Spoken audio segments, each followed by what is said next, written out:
Hello दोस्तों, मैं Satyendra Kumar civil warrior channel में स्वागत करता हूं। दोस्तों, हम फोर्थ सेमेस्टर का हाईवे इंजीनियरिंग पढ़ रहे हैं। हाईवे इंजीनियरिंग में हमारा लेसन नंबर 1 चल रहा है। लेसन नंबर 1 का नाम इंट्रोडक्शन है। इसके पहले दोस्तों हमने लेसन नंबर 1 के 4 भाग पढ़ चुके हैं। आज दोस्तों ये हमारा 5वां भाग है। यह भाग हम पढ़ लेंगे तो हमारा लेसन नंबर 1 समाप्त हो जाएगा। तो दोस्तों वीडियो को स्टार्ट करते हैं और आज दोस्तों ये हम लेसन नंबर 1 समाप्त कर देते हैं। आज का हमारा जो सबसे पहला टॉपिक है वो टॉपिक है दोस्तों जन परिवहन व्यवस्था। हेडिंग होगी हमारी जन परिवहन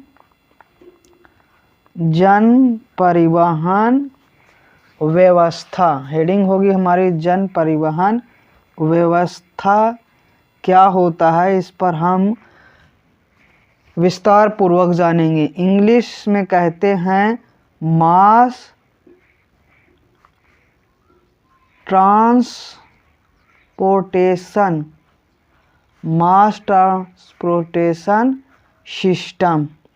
तो देखते हैं कि ये क्या होता है मास ट्रांसपोर्टेशन सिस्टम।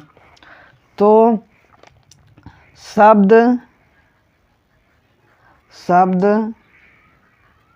मास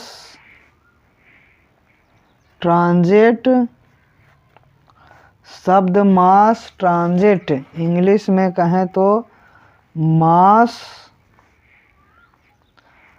ट्रांजिट का प्रयोग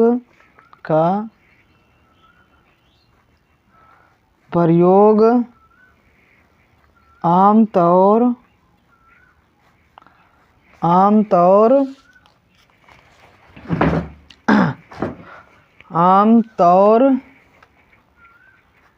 पर बड़े पैमाने पर परिवहन के पर्याय के रूप में किया जाता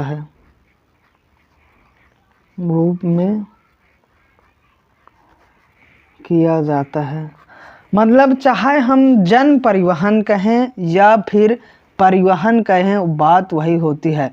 आमतौर पर बड़े पैमाने पर परिवहन के पर्याय, मतलब परिवहन कहें या फिर जन परिवहन कहें, बात वही होती है। या फिर इंग्लिश में कहें मास ट्रांजिट के रूप में कहें। जन परिवहन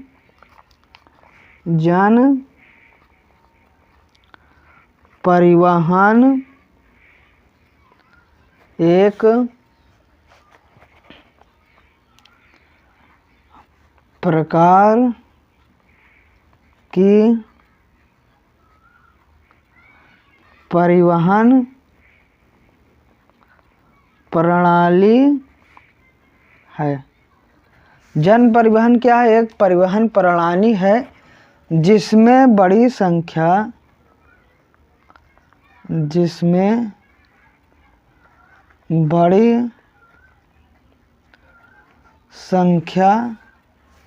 में लोगों को एक स्थान से दूसरे स्थान तक वाहन या वाहनों के संयोजन द्वारा ले जाया जाता है। ले जाया जाता है। तो कुल मिला के जन परिवहन क्या हो गया, हमें सीधा सीधा बताना है। जन परिवहन एक प्रकार की प्रणाली है, मतलब सिस्टम है जिसमें बड़ी संख्या में लोगों को एक स्थान से दूसरे स्थान तक वाहन या वाहनों के संयोजन द्वारा ले जाया जाता है। तो कुल मिला के हमारा जन परिवहन क्या हुआ, जन परिवहन एक प्रकार की प्रणाली है जिसमें बड़ी संख्या में लोगों को एक स्थान से दूसरे स्थान तक वाहन या फिर वाहनों के संयोजन मतलब एक से अधिक वाहनों के द्वारा ले जाया जाता है। अब दोस्तों हमने जन परिवहन की परिभाषा देख लिया है, अब देख लेते हैं जन परिवहन के लाभ।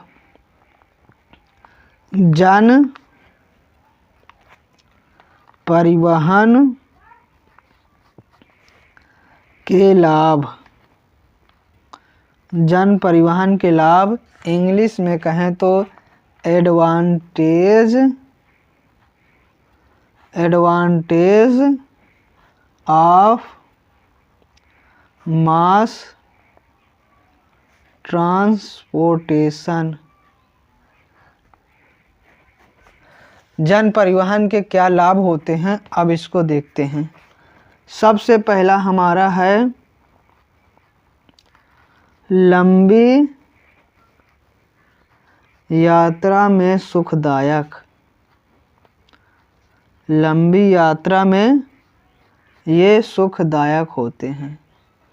ये पहला टॉपिक है किसका, जन परिवहन के लाभ में। दूसरा है दोस्तों यात्रियों पर आने वाला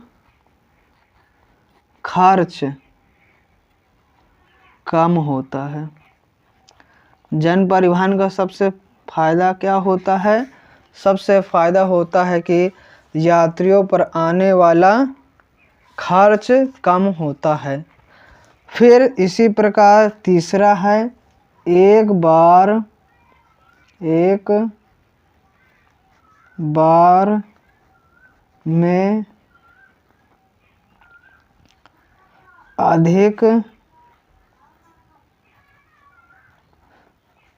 यात्रियों को ले जाया जाता है।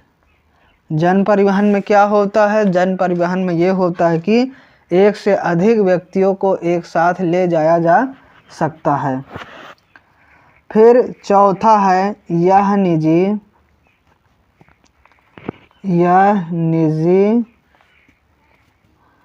वाहनों की तुलना में कम प्रदूषण होते हैं।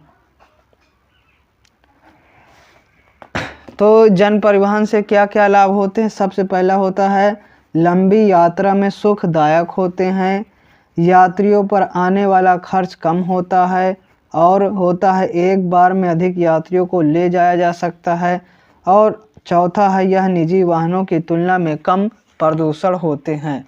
पहले हमने जन परिवहन की परिभाषा देखा, फिर दोस्तों हमने जन परिवहन के लाभ देखा। अब दोस्तों हम देखेंगे जन परिवहन की हानियाँ, डिसएडवांटेज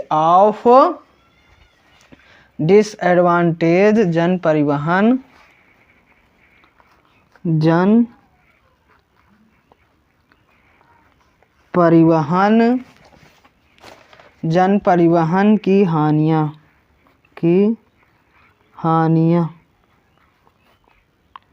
इंग्लिश में कहें तो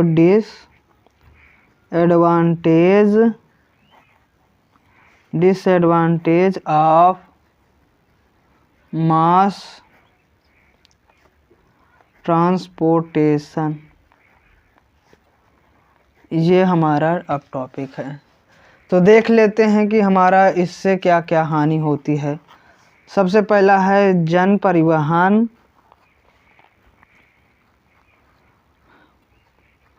जन परिवहन प्रणाली में वाहन, जन प्रणाली में वाहन अपने निर्धारित समय पर ही चलाए जाते हैं।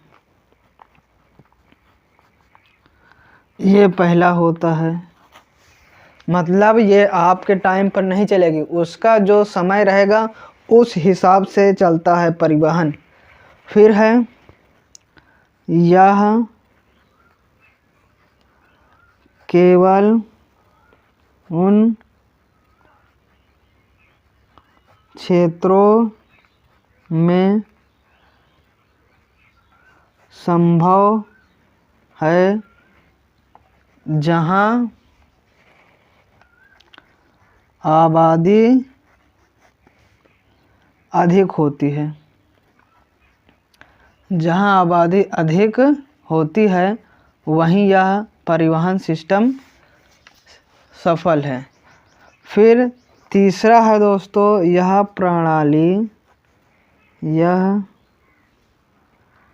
प्रणाली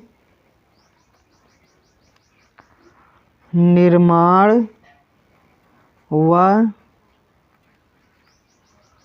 संचालन के लिए महंगी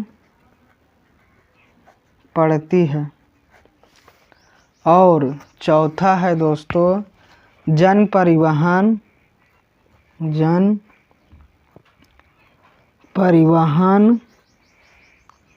असुविधाजनक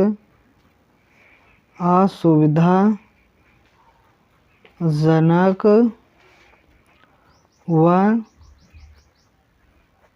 भीड़ भाड़ से युक्त हो सकती है। इतनी दोस्तों हमारी जन परिवहन से हानि है। सबसे पहले ये हानि है कि जो उसका टाइम होगा उसी के हिसाब से चलता है। यह केवल उन क्षेत्रों में है जहां आबादी अधिक होती है। यह प्रणाली निर्माण व संचालन के लिए महंगी पड़ती है। और चौथा है जन परिवहन असुविधाजनक व भीड़ भाड़ से युक्त हो सकती है। तो ये था दोस्तों जन परिवहन की परिभाषा। फिर देखा हमने, फिर जन परिवहन से लाभ देखा और दोस्तों जन परिवहन से हानियाँ देखा। अब दोस्तों हम अगला टॉपिक देखेंगे। जो हमारा अगला टॉपिक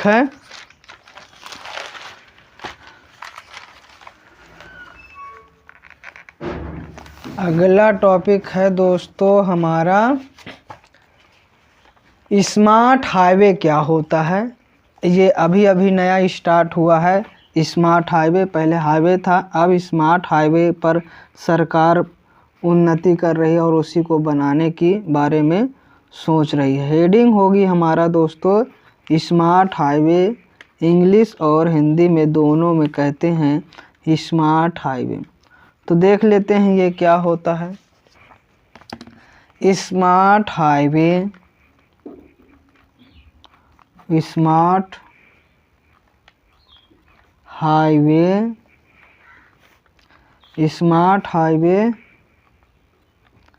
एक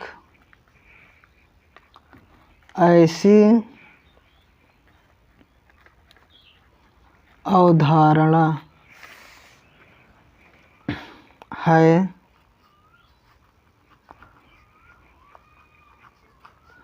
जिसमें सौर ऊर्जा, इसको कहते हैं सोलर एनर्जी, कंपन ऊर्जा, इसको इंग्लिश में कहते हैं वाइब्रेशन एनर्जी व पवन ऊर्जा, इसको इंग्लिश में कहते हैं विंड एनर्जी का उपयोग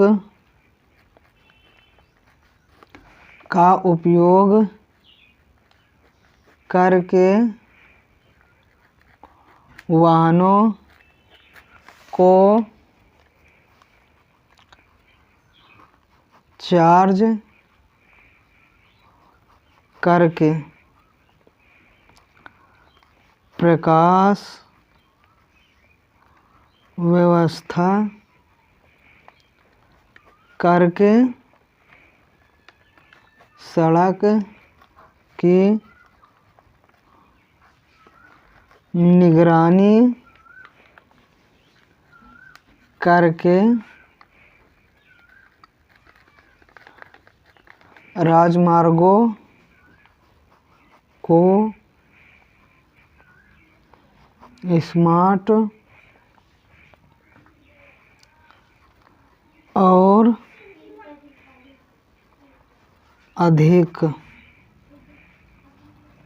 ऊर्जा कुशल बनाया जाता है। तो कुल मिला के स्मार्ट हाईवे क्या होता है? स्मार्ट हाईवे एक अवधारणा है जिसमें सौर ऊर्जा मतलब सोलर एनर्जी, कंपन ऊर्जा वाइब्रेशन एनर्जी व पवन ऊर्जा विंड एनर्जी का उपयोग करके वाहनों को चार्ज करके प्रकाश व्यवस्था करके सड़क की निगरानी करके राजमार्गों को स्मार्ट और अधिक ऊर्जा कुशल बनाया जाता है। कुल मिला के यह एक अवधारणा है। इसमें क्या होता है? इसमें ये सिस्टम बनाया जा रहा है कि जितना प्रकार के प्राकृतिक स्रोत हैं उसका उपयोग करके हम उसी में करें। जैसे प्रकाश के लिए हम क्या कर लें? सौर ऊर्जा का कर लें, और जो कंपन ऊर्जा होता है उससे भी हम बिजली उत्पन्न कर लें। इन सब का उपयोग करके उसी से सड़क की सुरक्षा करें और उसमें जो बैटरी से गाड़ी चलती है उसी को चार्ज करें। इस प्रकार से हम कर सकते हैं। ये हमारी स्मार्ट हाईवे है। स्मार्ट हाईवे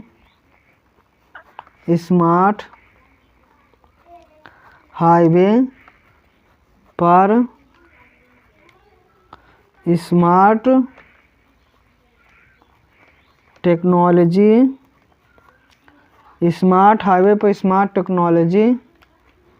का उपयोग किया जाता है।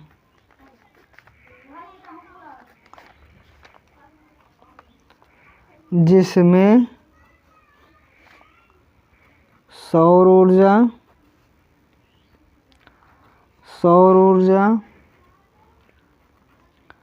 कंपन ऊर्जा,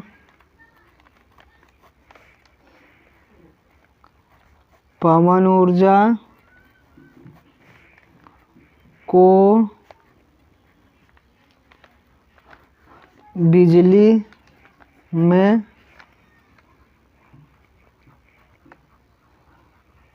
परिवर्तित किया जा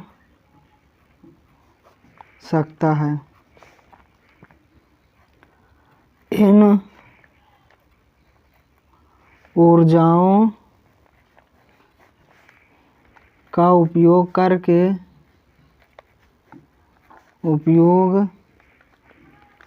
करके वाहनों को चार्ज करना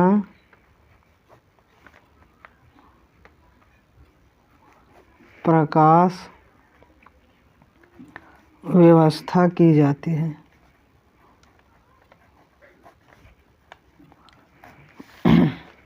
फिर अगला है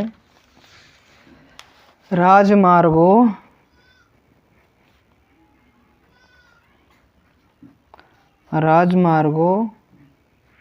पर ही इलेक्ट्रिक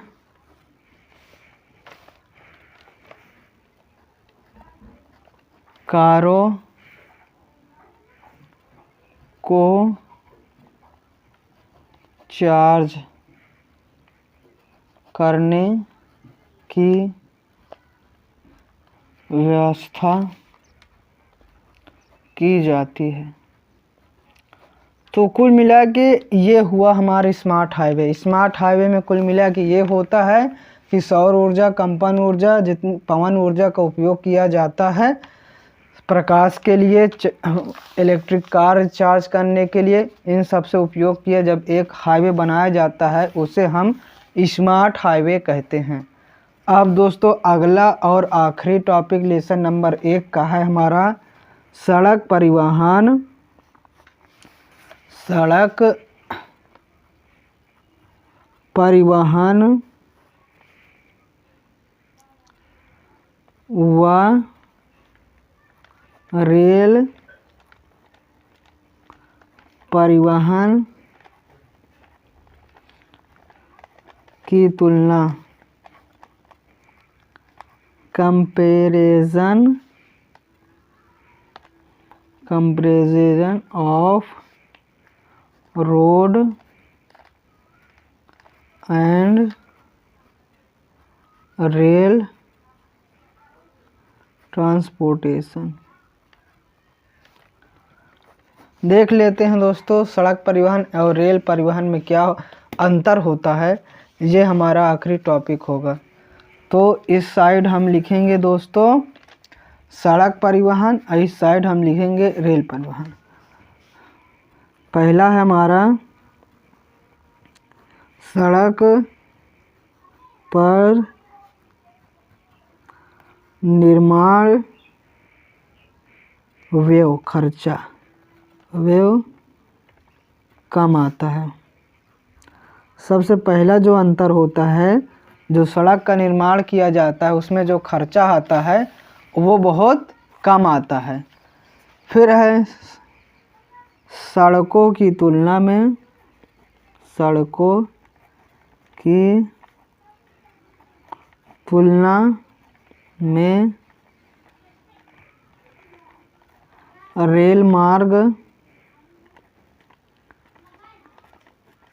बिछाने में व्यय अधिक आता है।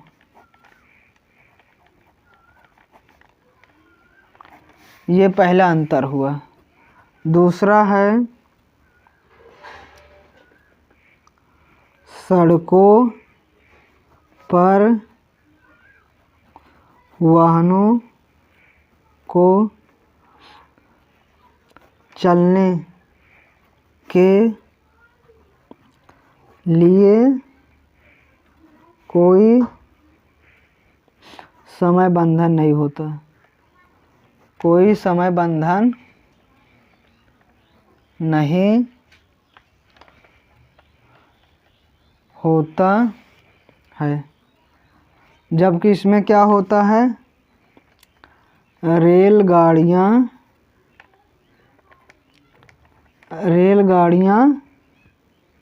एक निश्चित समय पर चलती हैं, एक निश्चित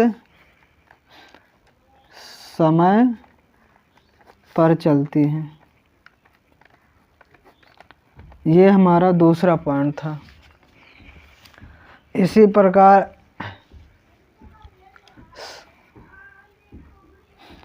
सड़क कम भार थोड़ी दूरी ले जाने के लिए, मतलब दोस्तों थोड़ी यात्रा करने के लिए सड़क बहुत अच्छा है।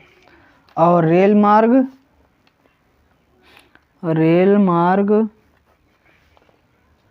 अधिक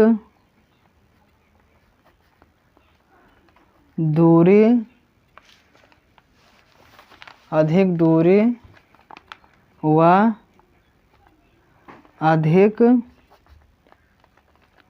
भार के लिए उपयोगी है। ये हमारा तीसरा पॉइंट हो गया। इसी प्रकार हमारा चौथा है सड़क मार्ग